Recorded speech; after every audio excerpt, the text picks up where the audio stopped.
उत्तर प्रदेश समेत 5 राज्यों में शनिवार को चुनाव आयोग ने चुनाव तारीखों का ऐलान कर दिया है। उत्तर प्रदेश की 403 विधानसभा सीटों पर 7 चरणों में चुनाव होना है।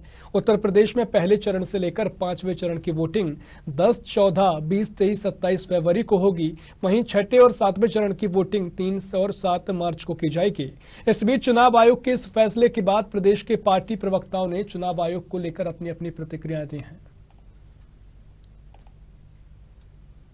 उत्तर प्रदेश की जनता बेसब्री से इंतजार कर रही थी चुनाव के तारीखों का, क्योंकि उसने जो भारतीय जनता पार्टी का 5 साल का जो उसने दर्द झेला है, भारतीय जनता पार्टी की सरकार ने 5 साल तक जो उत्तर प्रदेश की जनता को दर्द दिया है, महंगाई, बेरोजगारी और कोविड काल में लोग जिस तरह से परेशान हुए हैं, अब वो वोट के माध्यम से इसका बदला लेगी और 2022 में 22 साइकिल की सरकार होगी, भारतीय जनता पार्टी की विदाई होगी। देखिए, चुनाव आयोग ने जो भी डायरेक्शंस दिए हैं, भारतीय जनता पार्टी उन पूरे डायरेक्शंस को पूरी तरह से पालन करने के लिए एकदम तैयार है। भारतीय जनता पार्टी की पहले से ही तैयारी रही है। हम डिजिटल प्लेटफॉर्म को बेटर यूज करते रहे हैं अपने संगठन के कार्यक्रमों के लिए और संगठन को मजबूत बनाने के लिए। ये जो पहले का अनुभव है, उसके आधार पर भारतीय जनता पार्टी इस बार के चुनाव में जो डायरेक्शंस चुनाव आयोग की तरफ से आए हैं, उनका पूरा पालन करेगी और उनका भरपूर उपयोग करते समय चुनाव में जाएगी और अच्छी विजय को प्राप्त करेगी।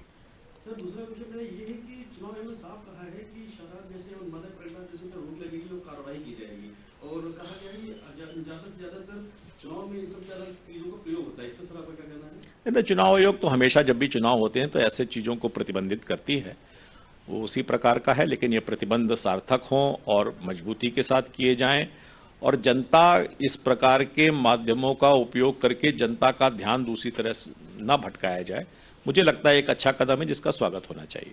सर, और दूसरी बात ये है कि अगले ज्यादा 3 महीने लाइट फ्री करने वाले हैं, इस पे आप क्या राय है सर? देखिए, भारतीय जनता पार्टी वो करने वाले हैं। भारतीय जनता पार्टी ने करके दिखा दिया है। किसानों के लिए भी, शहरी उपभोक्ताओं के लिए भी बड़ा कदम उठा दिया है। वो आगे करेंगे इसकी बात करते हैं, भारतीय जनता पार्टी ने करके दिखाया है। 2-3 दिन पहले ऐसे निर्णय हो चुके हैं। हम बेहतर निर्णय के साथ जनता के बीच में जा रहे हैं और पिछली बार से बेहतर परिणाम के साथ सत्ता में वापस आएंगे।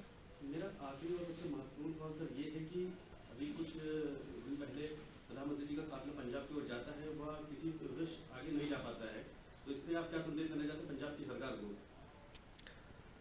देखिए, देश के प्रधानमंत्री का काफिला जाता है तो मुझे लगता है कि वो भारतीय जनता पार्टी के नहीं है, देश के प्रधानमंत्री हैं।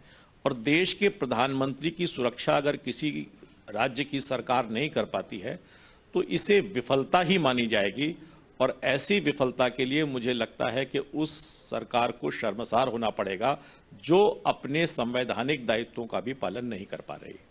निश्चित तौर पर देखिए, कांग्रेस पार्टी की पहले से तैयारी थी और जो कोरोना की गाइडलाइन चुनाव आयोग ने दी है, हमने पहले भी आदरणीय प्रियंका गांधी जी ने मैराथन दौड़ से लेकर तमाम पार्टी के प्रोग्राम्स कैंसिल किए हैं और कोरोना की जो गाइडलाइन है वो स्वागत होगा। मगर सवाल उठता है कि निष्पक्ष चुनाव होना चाहिए।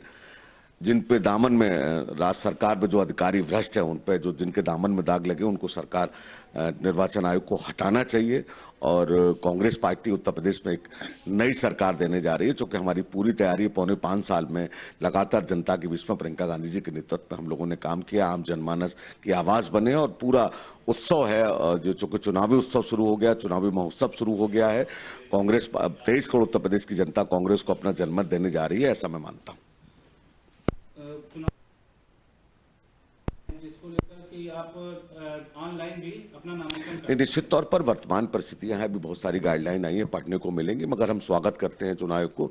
मगर जिनके दामन में दाग लगे, उन भ्रष्ट अधिकारियों को चुनाव आयोग को संज्ञान में लेना चाहिए, ऐसा मैं मानता हूं। उत्तर प्रदेश की जनता